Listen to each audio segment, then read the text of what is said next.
I'm Dr. Nerita, a urologist and pelvic surgeon with 12 years of experience, and today we're going to peel back the layers of myth and assumption. We're going straight to the source, the women themselves, to understand what they actually feel when they squirt. This isn't about performance or what you see in movies. This is about intimacy, anatomy, and real connection. Stay with me because what women report might surprise you, and understanding this can fundamentally change your approach to pleasure. The biggest myth we need to bust right away is that squirting equals the best or only way a woman can experience climax. That is simply not true. The media and pornography have elevated squirting into this sexual superpower, a mandatory milestone that, if not achieved, somehow diminishes the quality of an intimate experience. This pressure is unfair to both partners. The truth, supported by women's own experiences, is that this phenomenon is entirely individual and doesn't necessarily correlate with a woman's deepest feelings of satisfaction or intimacy. It is a fascinating physiological event, but it is not the finish line for female pleasure. Understanding that fact is key to taking the performance anxiety out of the bedroom. To understand the emotional landscape, let's quickly review the biology. What exactly is squirting? It's the emission of fluid from the urethra, the tube that carries urine during sexual arousal or climax, and it happens in some women. The anatomy. Think of the female anatomy near the urethra. There are structures called Skene's glands. These glands are actually homologous to a man's prostate. This means they develop from the same tissue during embryonic development. They contain the same types of fluid. The biology. The theory is that during deep arousal, these Skene's glands fill with fluid. During a powerful climax, the pelvic floor muscles contract, putting pressure on the area, which causes that accumulated fluid to be expelled. The practical component. When we analyze this fluid, we find that it often contains prostate-specific antigen, or PSA, the same enzyme that comes from the male prostate and is found in the Skene's glands. The fluid itself is usually clear or colorless, and the amount can range from a small release to a larger gush. It's often a mix of dilute urine and fluid from the Skene's glands. Now, some research also distinguishes this from female ejaculation, which is generally described as a much smaller amount of milky fluid released directly from the Skene's glands. But whether we call it squirting or ejaculation, the core point is this. It's a physiological event with anatomical roots, but we rarely talk about the human experience of it. Because there is so little actual scientific research and so much media noise, a group of researchers in Sweden decided to ask women directly.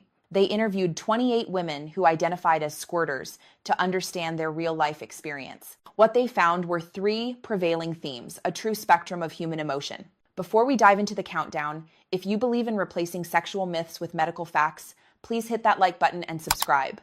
We're building a community of men who prioritize real health and intimacy. And let me know in the comments, what's the biggest intimacy myth you've heard lately? 1. The superpower sensation, pride and amazement. The first and most dominant theme was a powerful sense of amazement, pride, and even a feeling of having a sexual superpower. The emotional impact. Many women described this as a form of sexual awakening or exploration. Some had actively tried to learn how to experience it, viewing it as a peak experience. When it happened, they felt special, empowered, and like they had unlocked a unique ability. It boosted their confidence and self-image, confirming a deep, profound connection to their own pleasure. The practical meaning. For these women, it meant a new, exciting goal in intimacy. It was something they wanted to share and explore with their partner, adding a layer of thrilling uniqueness to their love life. 2. The great disconnect. Indifference or overrated. The second theme was a feeling of indifference or a disconnection from the actual orgasmic feeling. The emotional impact. For these women, the physical event of squirting didn't necessarily amplify the pleasure. In fact, some felt it was overrated. They didn't even notice they had done it until they realized the sheets were wet. They felt the intense pleasure of the climax, but the physical release of fluid was separate. It added nothing to the emotional or neurological peak. The practical meaning. For them, the focus remained on connection, feeling, and the sensual experience. The physical manifestation was just a side effect, and their joy wasn't tied to whether or not it happened. This is a crucial distinction for men to understand. Don't chase the squirt, chase the connection. 3. The shame and discomfort, messy and inconvenient. The third theme was quite the opposite, and it involved feelings of discomfort, shame, or deep embarrassment. The emotional impact. These women often found the sensation messy or inconvenient. Many didn't know what was happening and genuinely feared they had accidentally peed themselves, leading to immediate embarrassment and a desire to stop or hide the experience. This feeling of shame was often amplified by their partner's reaction or by cultural taboos around sex and bodily fluids. It could seriously disrupt their focus on pleasure. The practical meaning: this created a practical barrier to intimacy. They might avoid certain positions, worry about the cleanup, or completely disconnect from their body in the moment of climax. The bottom line from the women themselves is this: there is no single reaction. It can be an amazing, powerful sensation, or it can be a source of shame, or it can be completely irrelevant. Your partner's feeling about it is completely dependent on her individual psychology, her partner's reaction, and her cultural environment. Here is your action plan for a more fulfilling, intimate life, regardless of this phenomenon. 1. Prioritize communication over performance. Stop chasing the visible outcome. Instead, open a supportive, judgment-free dialogue with your partner. Ask her, when you experience this, how does it feel for you? Let her guide you to her personal map of pleasure. 2. Understand anatomy, but value emotion. Remember the anatomy, it's a normal, physiological event tied to the Skene's glands. But practically, understand that the true measure of a great intimate experience is mutual emotional connection and sustained pleasure, not a gush of fluid. 3. Create a shame-free zone.